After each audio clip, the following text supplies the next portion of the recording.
지금 예수님은 왕으로서 지금 십자가에 못 박히셔요. 왕입니다.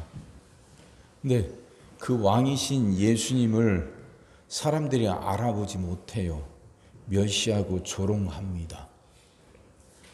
왕에게 이렇게 술잔을 내밀어야 하는 건데 병사들이 그 못 먹게 된 신포도주 그걸 갖다 바쳐요.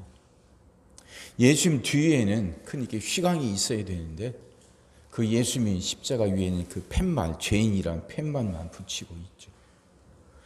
그 멸시, 모독, 조롱 이걸 당하시는데도 예수님은 거기서 전혀 이렇게 흔들리지 않습니다. 31절에 이렇게 말씀하셔요. 푸른 나무에도 이같이 하거든 마른 나무에는 어떻게 되리요. 이 말씀 이제 이스라엘 속담인데 푸른 나무라는 게 아직 말리지 않은 나무입니다. 그리고 마른 나무는 이제 다 말린 나무죠. 이 나무를 다루다 보면 푸른 나무는 말리지 않았고 굉장히 무거워요. 그래서 힘든데 마른 나무는 훨씬 다루기가 쉽죠. 푸른 나무는 지금 예수님을 의미하는 거예요. 그러니까 아무런 죄도 없는 나한테도 이렇게 함부로 하고 나를 이렇게 핍박하고 십자가에 매다는데 나 말고 정말 진짜로 폭동을 일으키고 소요를 일으키고 하는 그 많은 사람들한테는 얼마나 심하게 대하겠느냐 그 말하는 거예요. 그 말씀이에요. 지금 어쨌든 예수님이 노마에 의해서 지금 십자가에 못 박히시잖아요. 그 당시 노마의 압정에 대해서 이게 반대하고 그래서 일어나는 많은 소동들이 있어요. 폭력, 폭동들이 있어요. 그걸 일으키는 사람들이 많이 있죠. 죄가 없는 예수님도 이렇게 참혹하게 십자가에 못 박는데 정말로 폭동을 일으키는 그 많은 사람들, 그들 진짜 그 폭동꾼들, 정치꾼들, 그들에겐 얼마나 심하게, 얼마나 극심하게 그들을 핍박하겠느냐 하면서 예수님이 그들을 걱정하시는 거예요. 예수님을 왕으로 하나님의 아들로 알아보지 않아요. 오히려 멸시하고 모독하고 조롱합니다. 그들을 걱정하셔요. 예수님을 따르는 사람들만이 아니에요. 예수님을 거역하고 조롱하는 사람들이에요. 그들 위해서도 예수님은 걱정하셔요. 심지어는 34절 이에 예수께서 이르시되 아버지 저들을 사하여 주옵소서 자기들이 하는 것을 알지 못함이니이다. 오히려 그들을 용서해 달라고 하나님께 기도하셔요. 그 순교자들이요. 신앙을 지키기 위해서 순교하는 많은 분들 계시잖아요. 근데 그 기록들을 보면 그 순교자들이 신앙을 지키는데도 자기를 그렇게 고문하는 사람들에게 욕설을 퍼붓고 저주하며 죽어간 사람들도 많이 있다고 그럽니다. 인간이니까.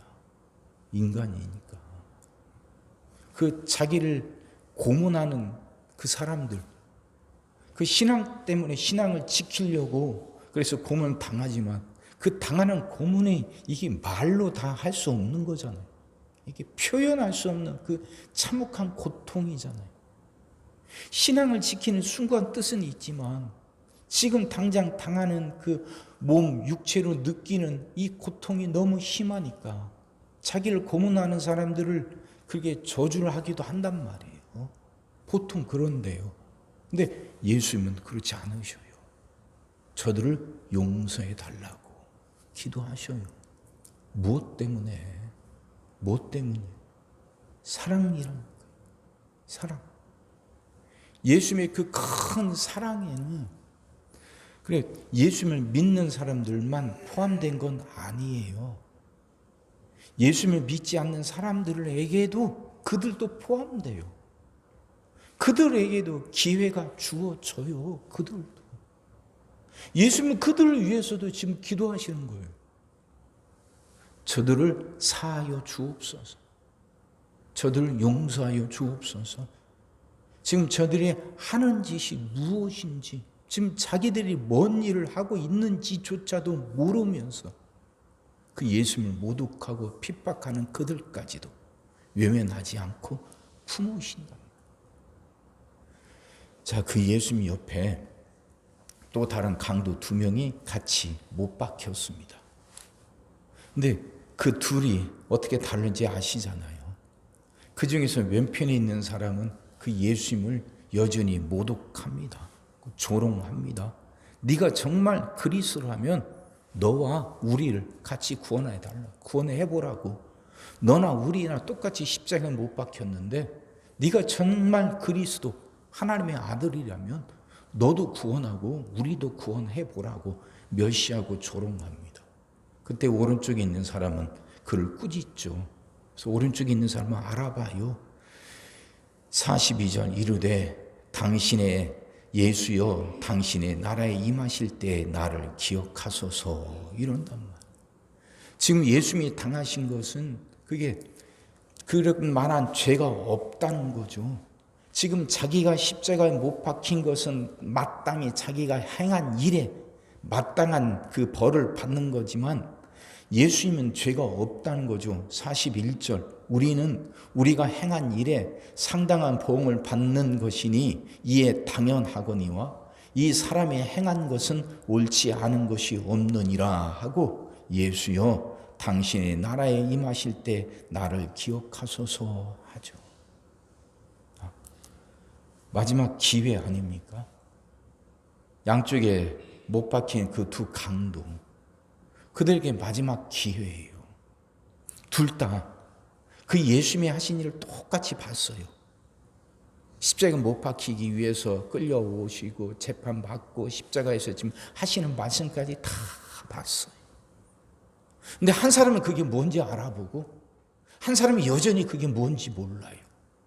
여전히 멸시하고 조롱합니다.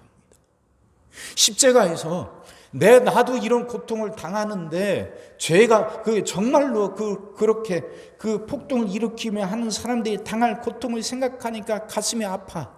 그 아파하시는 예수님을 똑같이 봤습니다. 저들의 죄를 용서해 달라고 자기들이 하는 짓이 무엇인지도 모르고 있다고 저들 용서해 달라고 부르짖는 예수님의 기도를 이 두 강도가 똑같이 들었습니다. 근데 그 둘 중에 한 명은 그 예수님을 알아보지만 여전히 그 한 명은 예수님을 알아보지 못하고 멸시하고 조롱해요. 그 두 강도들에겐 지금 마지막 주어진 최후의 기회 아닙니까? 최후의 선택이 남은 거죠. 근데 그 기회에서 오른쪽에 있는 강도는 최후의 선택에서 올바른 선택을 해요. 예수님을 알아본단 말이에요. 그에게 지금 구원이 임하지 않습니까? 마지막 절 43절 예수께서 이르시되 내가 진실로 네게 이르노니 오늘 네가 나와 함께 낙원에 있으리로다. 평생 자기가 행한 악한 일 때문에 십자가에 못 박히는 강도들이에요. 죄를 지었고 자기도 자기 입으로 그렇게 고백하죠. 내가 십자가를 지게 된 건 내가 행한 일에 당연한 거라고. 나는 마땅히 십자가에 못 박힐 만한 악한 죄인이라고. 근데 그럼에도 불구하고 이 오른쪽에 있는 그 강도는 올바른 선택을 한단 말이에요.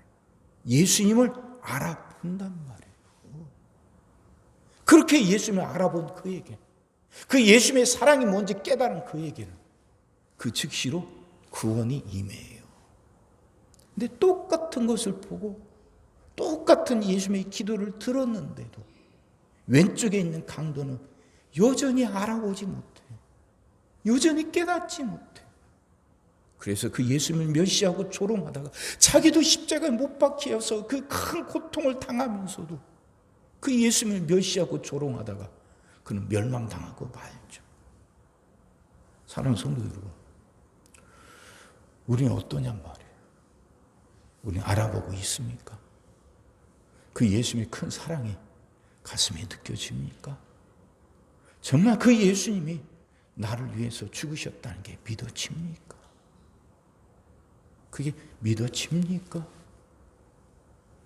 믿어진다면 우리에겐 새날이 시작되는 거예요.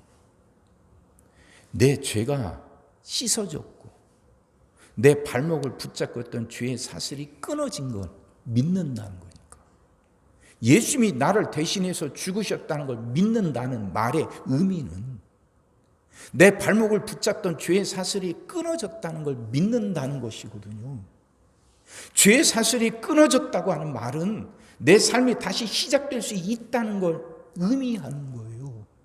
내 삶이 새롭게 시작될 수 있어요. 나를 가로막고 있던 죄의 벽이 무너진 것이거든요. 이제는 내가 그 하나님의 은혜 가운데 살아가고 하나님의 보호 가운데 살아가며 하나님이 나를 반드시 복된 길로 인도하신단 말이에요. 그 삶을 우리는 지금 살아간다는 거예요. 내가 죽어서 하늘나라에 가서가 아니라 이걸 믿는 순간 내 삶이 그렇게 변화된다는 걸, 내가 그걸 믿는다는 의미예요. 그걸 말씀은, 하나님이 주신 우리의 구원은 죽어서 가는 천국만을 의미하는 게 아니에요. 그 구원은 이 땅에서부터 시작이 되는 거예요. 이 땅에서부터. 그러니까 이제 나 혼자서 삶의 파도를 헤쳐가야 되고, 나 혼자서 삶의 무게를 감당하며 힘들게 걸어가야 하는 것이 아니에요. 내가 너와 함께 있어. 너를 지키며 너를 이끌어 이 땅으로 돌아오게 할지라. 내가 네게 약속한 것을 다 이루기까지 너를 떠나지 아니하리라. 그 하나님이 나와 함께 하신다는 걸 믿는다는 거예요. 믿는다는 거예요. 그러니 삶이 달라지는 거죠. 믿음이 뭔지, 예수님이 내 대신 내 죄를 짊어지고 그게 죽으셨다는 걸 믿는다는 게 뭔지 분명히 알아야 돼요. 어제 말씀드렸죠? 죄는 사라지는 게 아니에요. 죄는 전가되는 거예요. 옮겨가는 거예요. 내가 선한 행위를 많이 했다고 그 선한 행위가 내 죄를 그렇게 감소시키는 게 아니란 말이에요. 선한 일을 이만큼 쌓았으니까 죄가 이만큼 있던 죄가 그만큼 줄어드는 게 아니란 말이에요. 죄는 그렇게 사라지는 게 아니에요.